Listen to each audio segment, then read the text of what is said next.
There are a few different concepts in the mainstream trends of spirituality that I think are wrong. And one of those is the idea of killing the ego.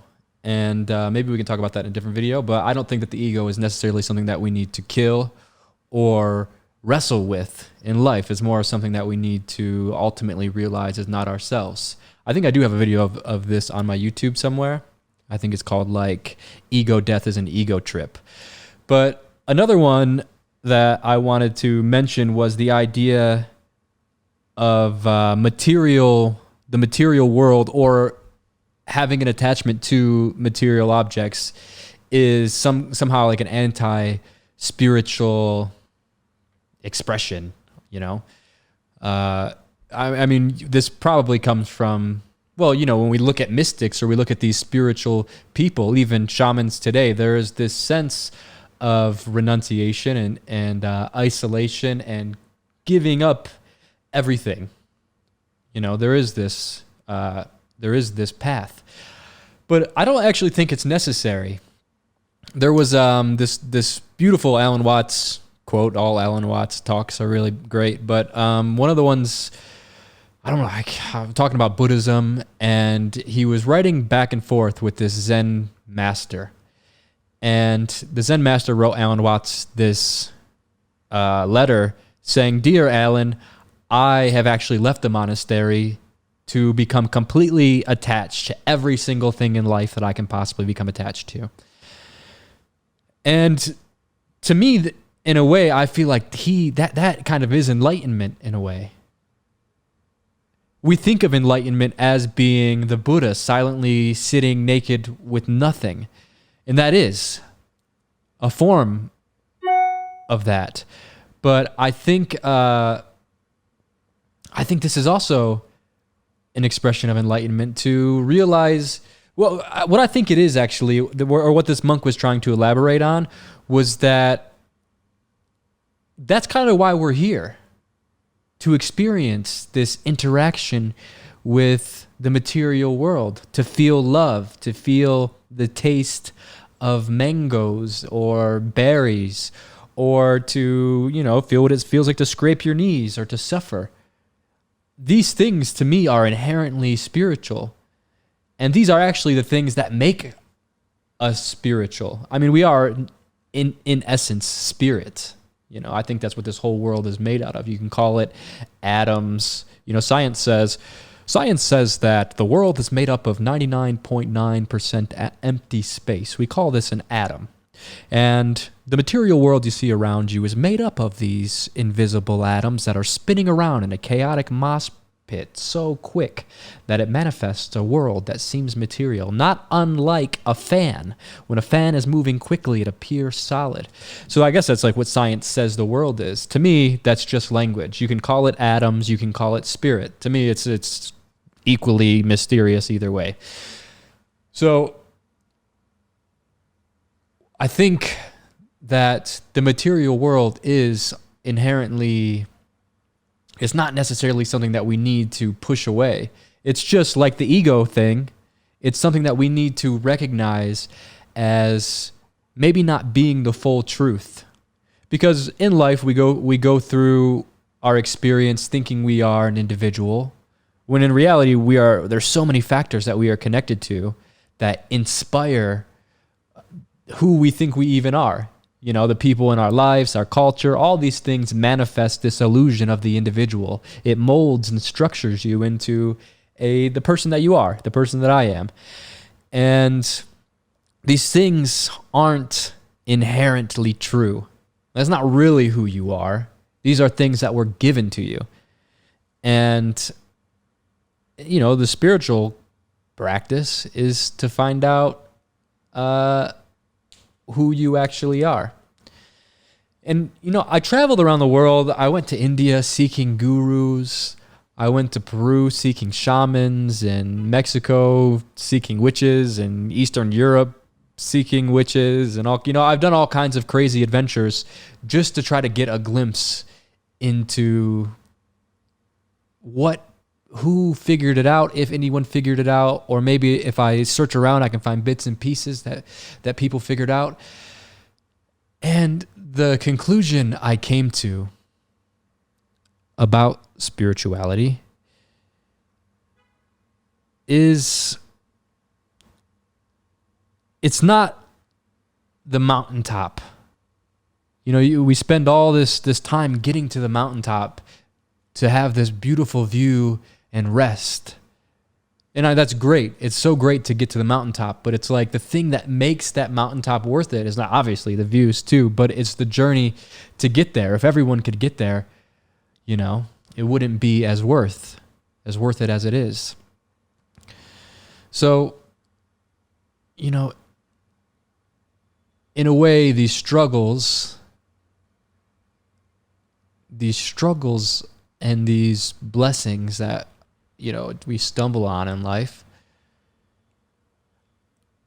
I think these things, there is the same enlightenment that's found in stillness, that's found in the patterns of all of our lives. All of us, no matter who we are, go through the same sort of patterns, you know? We feel love. We all want to be accepted. We all want to express ourselves. You know, we all want to save the planet. We love animals. There are these inherent qualities that we all share. And I don't necessarily think that detaching from all of those things is the only way to experience transcendence. I think actually this is bhakti yoga. This is bhakti yoga to a T almost. Bhakti yoga is this idea of being devoted to an object so that eventually, in some perspectives, that you merge with this object and become one. And that's is symbolic for transcendence or for, you know, enlightenment. Hanuman with Ram in the Hindu mythology is the representation of that persona of complete devotion. He's like the monkey god that's ripping his chest open, and inside of his chest are the divine lovers, Sita and Ram. And it's Hanuman, he represents sort of the monkey mind, because we get lost in this sort of chaos of the attachments. We get lost in attachments, in our desires. But through spiritual practice, through self-awareness, through mindfulness, and through the different, whatever techniques work for who you are. Maybe it's painting, maybe it's playing music. Whatever these different techniques are, invoke them. And in this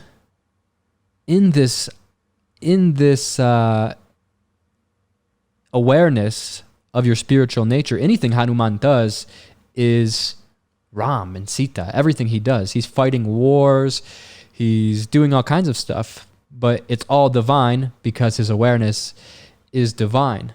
He's completely and utterly attached to Ram and Sita. There's another story where like his bones, every one of his bones has Ram etched into it. And it's really beautiful. I love the story of Hanuman, and I love the story of Sita and Ram, and all of the Hindu stuff. It points to such a deep understanding of who we are through these symbolisms.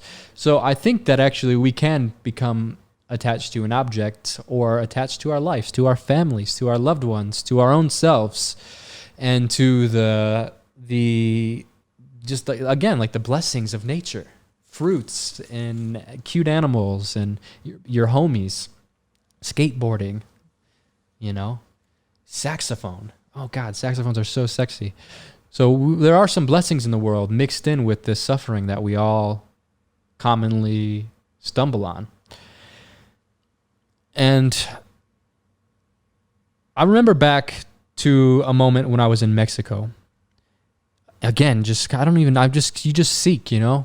I don't know if it's Americans or what my problem is, but I'm always seeking. And I know that the realization is to be still. They say this all the time, the masters that have realized these things. They say, stop trying to come and just be. Stop trying to become and just be.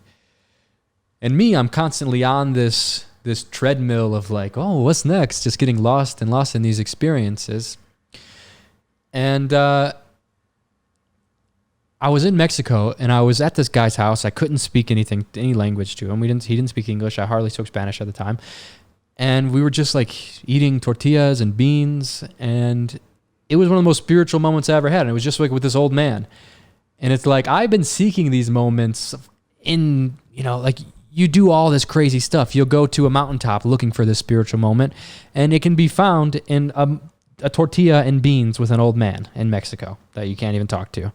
I guess that's what I'm trying to say. And so, yeah. Someone asked me to make a video about this, to make a video about how to overcome attachments, being attached to stuff. And I thought about it, and I was like, that's not something I agree with.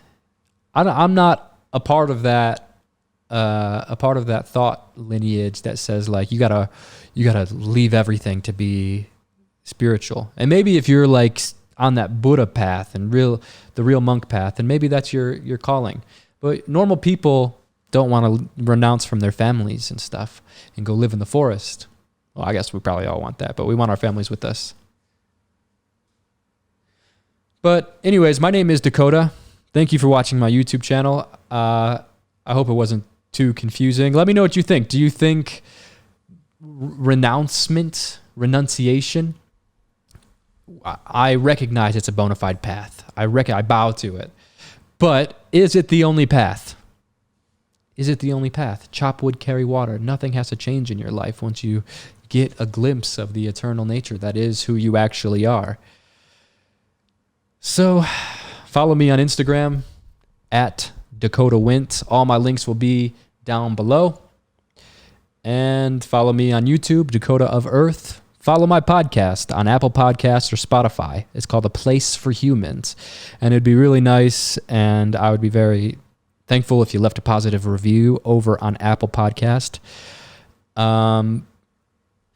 Things like this get uploaded on there, and sometimes they're even longer, like 2-hour conversations with Alex Gray or Duncan Trussell or something. So there's some interesting stuff on there. Anyways, my name's Dakota. Om Shanti. Peace out.